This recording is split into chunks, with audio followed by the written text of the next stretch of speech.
Connaissances et témoignages. Chères auditrices, chers auditeurs, bonsoir. Bienvenue dans cette nouvelle émission sur l'orthodoxie. Aujourd'hui, j'ai la joie de recevoir Monsieur Jean-Claude Pollet. Monsieur Jean-Claude Pollet, bonjour. Bonjour. Donc, vous êtes déjà un habitué de nos émissions. Je rappelle pour nos auditeurs que vous êtes professeur émérite de l'université Louvain-la-Neuve en Belgique. Exact. Et donc, aujourd'hui, nous allons parler du jeûne. Oui. Donc, aujourd'hui, le jeûne est très en vogue dans une perspective de santé holistique comme moyen d'améliorer sa santé physique, psychique. Et cette dimension n'est certainement pas absente du jeûne orthodoxe. Je pense notamment à certaines homélies de Saint Jean Chrysostome qui vantent les bienfaits du jeûne. Mais la finalité du jeûne chrétien est bien plus large que cela. Pouvez-vous nous situer la place exacte du jeûne dans l'Église orthodoxe ? Mais écoutez, alors, ce que vous avez dit à propos de la recherche de la forme, de la santé, même souvent avec des aspects diététiques et médicaux, tout cela est évidemment partie intégrante du jeûne tel qu'il est, non seulement dans l'Église orthodoxe, mais partout où il est pratiqué. Il s'agit en fait de retrouver, dans une certaine mesure, en tout cas d'aspirer à une manière de restitution de l'état de l'homme dans une mesure qui est celle de son équilibre, c'est-à-dire l'équilibre entre le corps et l'âme, l'équilibre entre son insertion dans le monde tel qu'il est, sa nature, et la réalité spirituelle qui le caractérise et qui même fait de lui un être vivant absolument original. Donc, d'une certaine manière, on pourrait dire que le jeûne a tendance à vouloir récupérer l'état de l'être humain tel qu'il fut avant la chute. Encore que, avant la chute, il y avait une harmonie qui était à peu près parfaite. Elle ne l'a pas été totalement et définitivement en raison de la liberté humaine qui l'a bouleversée, et donc en raison du péché précisément, mais il y avait une harmonie qui était assez largement parfaite, autant que possible, entre l'âme, le corps et l'esprit. Car l'esprit, c'est précisément ce qui fait la grande différence entre les êtres vivants, humains et non humains. Alors il se fait que tout cet ensemble, disons, de pratiques que l'on retrouve aujourd'hui, parce que précisément aujourd'hui, on a d'abord une conscience écologique, une conscience de santé, des exigences de santé, des exigences écologiques sont dans le même sens, car le grand équilibre de la nature, le grand équilibre du corps sont dans une certaine mesure analogues. Et la recherche de l'un, dans une certaine mesure, passe par la conscience de l'autre, réciproquement. Il y a donc aujourd'hui une attention particulière à cela, et c'est peut-être dû aussi un peu au fait que le sens de l'existence, les finalités de l'existence humaine ne sont plus aussi largement partagées, en tout cas plus unanimes. Il y a toutes sortes de manières de concevoir le sens de l'existence, et finalement, beaucoup de ces manières-là ne satisfont plus. Et donc, il y a une recherche qui se fait. Et on pense, certains pensent, et ce n'est pas tout à fait à tort, que la voie du jeûne, en tout cas la voie de la maîtrise des nécessités du corps, peut conduire vers une conscience nouvelle. On parle beaucoup aujourd'hui de pleine conscience, n'est-ce pas, de développement personnel, c'est-à-dire quelque chose qui serait comme un point d'équilibre. Bon, alors, le jeûne a évidemment ces effets-là. Et ces effets sont bénéfiques. Le plus souvent, d'ailleurs, maintenant c'est quelquefois la mode, on fait 15 jours de jeûne, pratiquement, sans manger, on ne fait que de boire, du thé, je dirais. Bref, on a d'une certaine manière une élimination des toxines qui se fait grâce à ça. On a aussi toute une série de manières d'être qui, d'une certaine manière, restaure une certaine sérénité d'esprit et travaille même la psychologie de manière telle que on parvient à se satisfaire de ce que l'on est, d'accepter la condition humaine telle qu'elle est, parce que précisément on va retrouver quelque chose comme un déséquilibre fondamentaux. Alors là, bien entendu, ce sont des effets qui ne sont absolument pas négligeables et qui sont inhérents au jeûne, quel qu'il soit. Que ce soit un jeûne radical, un jeûne relativement modéré, ou une abstinence de ceci ou de cela. Aujourd'hui, vous savez, là, le végétarien ou le végétalien sont dans une certaine mesure des modèles de jeûneurs. Bon. Alors, ça c'est des effets. La finalité, juste ici, les effets que je viens de montrer comportent une certaine finalité. Cette finalité, c'est l'équilibre de soi. C'est dans une certaine mesure la subjectivité qui se trouve à la fois instaurée dans son équilibre et restaurée dans quelque chose de supérieur. Mais le plus souvent, cet absolu psychologique devient quelque chose comme une finalité sans lendemain. Car en effet, la mort, la maladie, la difficulté de santé, la difficulté d'équilibre psychologique demeure. Et il reste toujours aux aguets de notre propre conscience satisfaite. Alors, la finalité du jeûne, dans l'Église en général, et dans l'Église orthodoxe de manière plus sévère, peut-être de manière plus rigoureuse qu'ailleurs, la finalité du jeûne, c'est de transcender, ou du moins de poursuivre cette ascèse, car c'est une ascèse, le jeûne, n'est-ce pas, de se priver de manger, de se priver de manger de beaucoup de choses, de certaines choses. Cette ascèse, cette volonté d'ascèse, normalement, doit conduire vers un lieu de soi et un lieu de tous qui est généralement aujourd'hui oublié ou peu fréquent et qui est le lieu de la prière. La prière, non pas envisagée comme simplement une petite formule qui est donnée ici et là, mais la prière qui est considérée comme un état. Un saint, c'est un être qui est en état de prière constitutionnelle, si je veux dire, au permanent. Vous voyez, donc, la finalité, c'est vrai dans cela, c'est de conduire la maîtrise de soi, du corps, de l'âme, de l'esprit vers le lieu de la prière où l'esprit de Dieu et l'esprit de l'homme sont en quelque sorte non seulement en lien, mais en rencontre, pour ne pas dire en synergie. Ça, c'est la finalité fondamentale. Et donc le jeûne est adapté en fonction de chaque fidèle. Comment ça se passe dans l'Église orthodoxe? C'est avec son père spirituel que le fidèle définit? Alors vous avez souligné qu'il y a dans l'Église orthodoxe une habitude, je n'oserais pas dire une règle, parce que ce n'est pas plus facile de connaître ou de rencontrer un père spirituel, mais en fait c'est toujours possible d'avoir un confesseur. Alors il se fait que le plus souvent, on demande conseil au confesseur, non pas pour connaître les règles.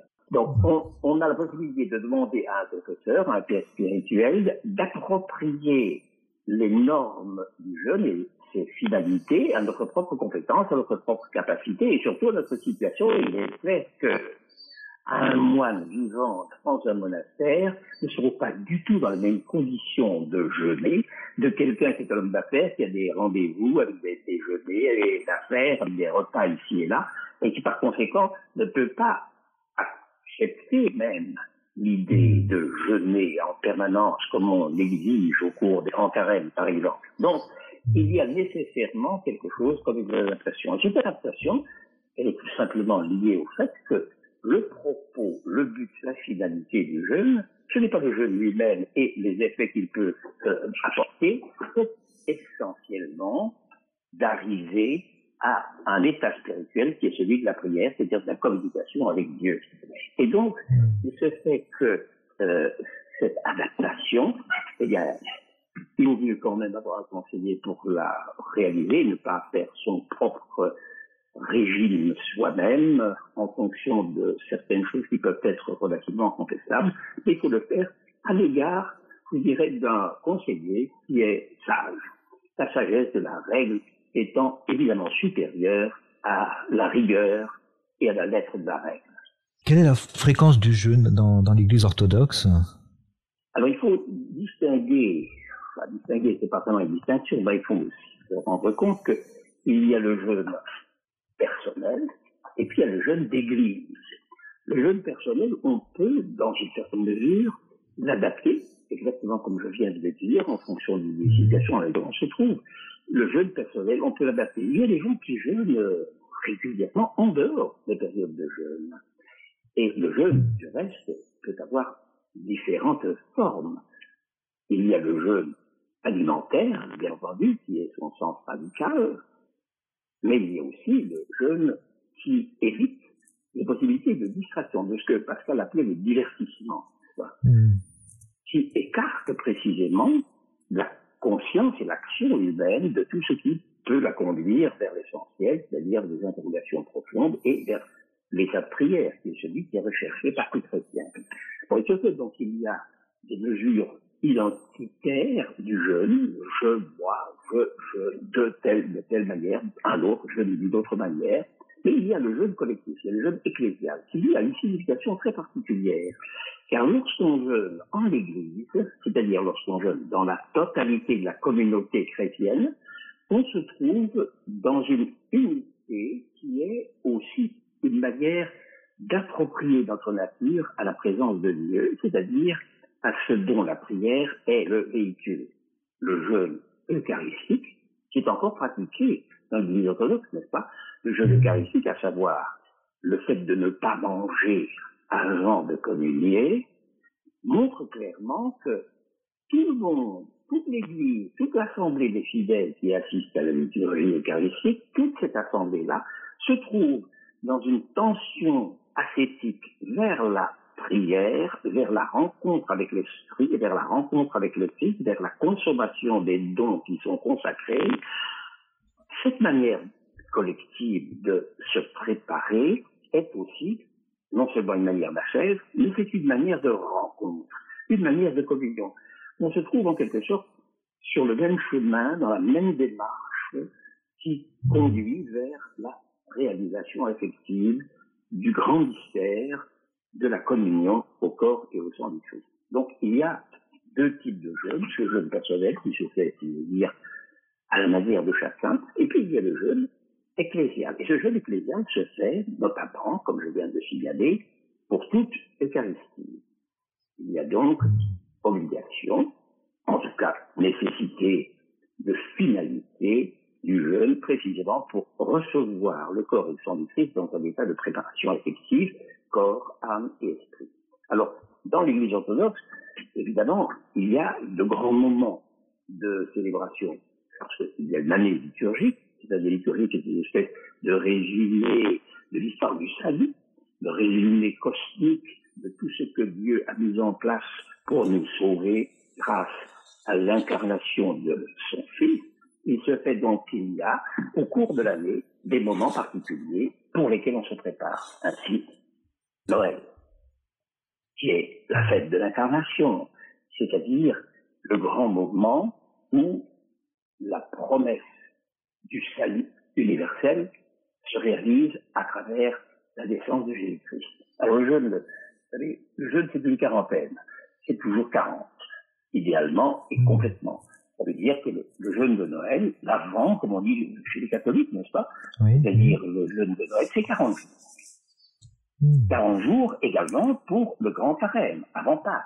L'autre fête, la fête d'accomplissement de l'incarnation et du salut, c'est-à-dire 40 jours avant Pâques. Et il y a encore d'autres moments de jeûne. Et ceux-là, ce sont des jeûnes qui sont moins longs ou éventuellement ponctuels, pour certaines fêtes qui ont une signification particulière dans l'année liturgique et dans l'histoire du salut. Par exemple, ce qui concerne Jean-Baptiste. Par exemple, il y a un jour de jeûne pour la théophanie, c'est-à-dire pour l'épiphanie, si vous voulez. Il y a un jour de jeûne également pour la décollation de Jean-Baptiste, car Jean-Baptiste, le précurseur, est celui qui, dans une certaine mesure, vient ouvrir la voie vers l'accomplissement du salut par Jésus-Christ. Et donc, là, il y a évidemment une possibilité et même une nécessité de marquer cela de manière particulière. Il y a aussi le jeûne de la dormition, avant la dormition, 15 jours, dans ce cas-là, c'est un peu plus long, c'est pas ponctuel, 15 jours avant la dormition, donc avant la Somption, si vous voulez, avant la fête de la Mère de Dieu, car en effet, sans elle, d'une certaine manière, impossible d'envisager l'incarnation et par conséquent la résurrection, sans elle non plus, impossible d'anticiper visiblement la réalisation de la transfiguration qui amène le corps d'un homme, d'un être humain, d'une femme ici en l'occurrence, à l'accomplissement de la gloire de Dieu déjà. Et puis une dernière manière de jeûne, c'est encore le jeûne des saints apôtres, c'est-à-dire de la fête de Pierre et Paul, car Pierre et Paul sont considérés comme les deux colonnes de l'Église. Or, l'inauguration de l'Église, c'est une semaine qui suit la date de la Pentecôte, car entre la Pentecôte et la fondation de l'Église, dont Pierre et Paul sont les deux colonnes, il y a évidemment une continuité, pour ne pas dire une certaine coïncidence. Alors aussi, toujours, mais ça, vous savez, je ne vais pas entrer dans le détail parce que ces jeux-là et ces fêtes-là et ces jeunes, disons, préparant à ce fait, ça n'a pas été créé du même coup à un moment défini. Jeûne de Noël, jeûne de Pâques, mais les autres non. En fait, il y a aussi un jeûne ponctuel d'un jour pour l'exaltation de la Sainte Croix qui se fait le 14 septembre dans le calendrier orthodoxe. Voilà donc les moments, et vous avez bien compris, la préparation à ces fêtes, c'est exactement la préparation à la Sainte Liturgie, à l'Eucharistie, mais une préparation qui, d'une certaine manière, prend des proportions, je dirais, à la fois historiques, cosmiques, dans l'histoire du salut. Alors, je crois que dans l'Église orthodoxe, dans les périodes de jeûne, comme le jeûne de Noël ou le Grand Carême, le jeûne se fait progressivement, je crois, j'ai entendu parler. Pour ce qui est du Grand Carême en particulier, n'est-ce pas? Là, vous avez une première semaine où on s'abstient de laitage, c'est la semaine de laitage d'ailleurs, n'est-ce pas? Où on continue, à manger de laitage, la semaine de laitage, et après ça, il y a les semaines où on ne mange plus pratiquement rien qui soit en contradiction avec ce qu'on pourrait appeler l'état paradisiaque initial, l'état de la Genèse. Car en effet, ce qu'il y a, on évite, ça c'est le pire, si je veux dire, on évite de manger des animaux à sang chaud. Ainsi, tous les animaux à sang chaud sont exclus absolument pendant les périodes de jeûne, à l'exception du dimanche, où, dans un certain nombre de cas, ça dépend lesquels, il y a des exceptions. Il y a des animaux à sang froid aussi, par exemple les poissons. Mais, curieusement, les animaux qui n'ont pas de sang, comme par exemple les crustacés, n'est-ce pas, eh bien ceux-là sont autorisés, même pendant les périodes de carême. Bon, ça a quelquefois un petit côté, je dirais, bizarre, dans la mesure où on ne peut pas manger de porc, mais on peut manger du homard. Enfin, vous voyez, donc ça c'est un peu la contradiction. Là, évidemment, la correction, je dirais, du discernement individuel joue son rôle. On ne va pas, évidemment, se gaver de homard pendant carême. Bon, cela dit, il y a quand même une hiérarchisation qui va vers le côté strictement végétarien. On se prive même, on se prive des œufs, on se prive même d'huile. De telle façon que finalement, on est dans le végétal pur et simple. Et donc, on rejoint là, si je veux dire, l'idéal végétalien, l'idéal d'un certain nombre de régimes de jeûne d'aujourd'hui et d'abstinence d'aujourd'hui. Mais c'est pas le propos. Ce sont des moyens purs et simples. L'ascèse n'est jamais un but en soi. Et donc, le jeûne n'est jamais un but en soi. On en cherche d'une certaine manière les effets et surtout, on en cultive la finalité. Oui, donc vous avez parlé un peu du sens profond du jeûne, de l'ascèse. Et au niveau des fruits du jeûne, est-ce que vous pouvez nous parler un peu des fruits spirituels? Donc bien sûr, vous avez parlé de la prière pure. Je pense qu'il faut tout un chemin avant d'arriver à cette prière pure. En vérité, le premier des effets, la première des manières de bonne manifestation du jeûne, c'est la conscience que nous avons en nous, tous les hommes, ont en eux une faculté de maîtrise de soi.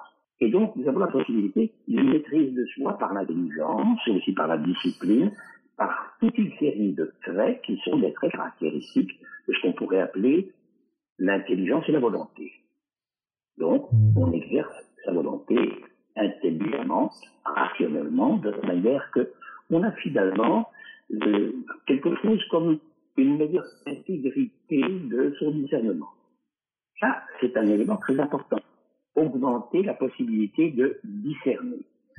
Alors, c'est une des raisons pour lesquelles, d'ailleurs, on consulte un père spirituel, parce que ce discernement qui s'acquiert au fur et à mesure que l'on jeûne, il faut en vérifier la pertinence et la bonne orientation.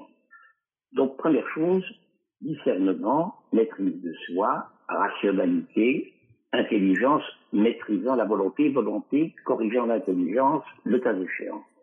Donc ça, c'est de l'ordre, si j'ose dire, de ce qui est encore la psychologie, mais aussi très en lien avec le corps.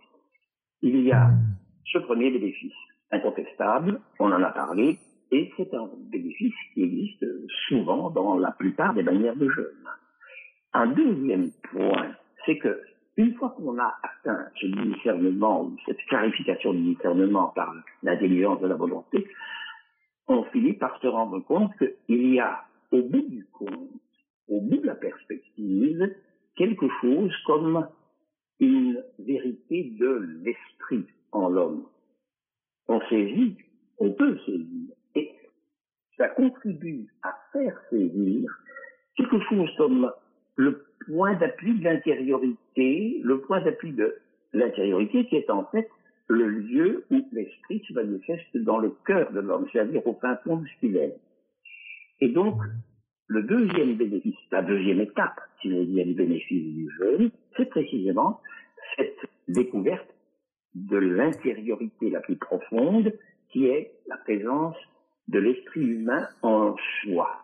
Présence de l'esprit humain en soi, qui peut-être aussi, le cas échéant, une tentation d'orgueil, une des raisons pour lesquelles, d'ailleurs, les pères de l'Église, en général, et les bons conseillers, mettent en garde contre l'orgueil potentiel auquel la chaise peut mener. Je deviens à ce moment-là maître de moi comme de l'univers, n'est-ce pas? Et donc, il y a quelque chose comme une tentation là. Et bien, il faut donc s'en garder, s'en garantir, et au moment où on découvre cette possibilité d'esprit, la prière de repentir, la prière d'humilité, la prière donc qui manifeste l'inadéquation de soi à la finalité de ce que Dieu nous a amené à prendre comme destinée, cette inadéquation apparaît. L'humilité, le repentir, c'est le troisième degré du bénéfice du jeûne. Premier degré, une maîtrise qui est en quelque sorte rationnelle, humaine. Une deuxième maîtrise, c'est une maîtrise qui, elle, conduit vers quelque chose comme une rencontre en soi de ce qui est l'essence même de soi.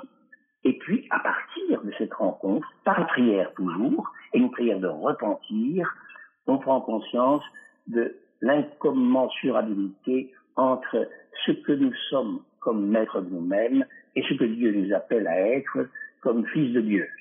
Alors, Monsieur Jean-Claude Pollet, en vous entendant, je pense à cette parole du Christ aussi qui dit dans l'Évangile que certains démons ne peuvent être chassés que par le jeûne et la prière. Exactement. En effet, le jeûne et la prière font les trois étapes que je viens d'essayer de configurer.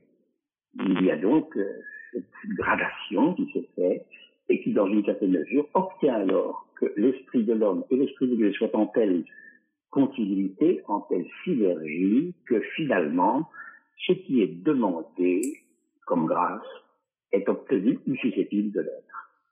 Alors, Monsieur Jean-Claude Pollet, notre émission touche à sa fin.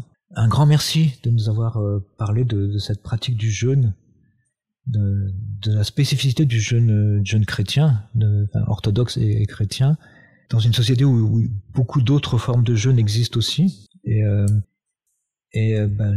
Merci beaucoup. Et puis donc, je vous en prie, c'est avec plaisir. Et donc voilà, il faut distinguer les effets du jeûne et sa finalité chrétienne. Et puis donc, je salue tous nos auditeurs, toutes nos auditrices, et je vous dis à bientôt pour une prochaine émission. Merci beaucoup, merci et à bientôt. Merci.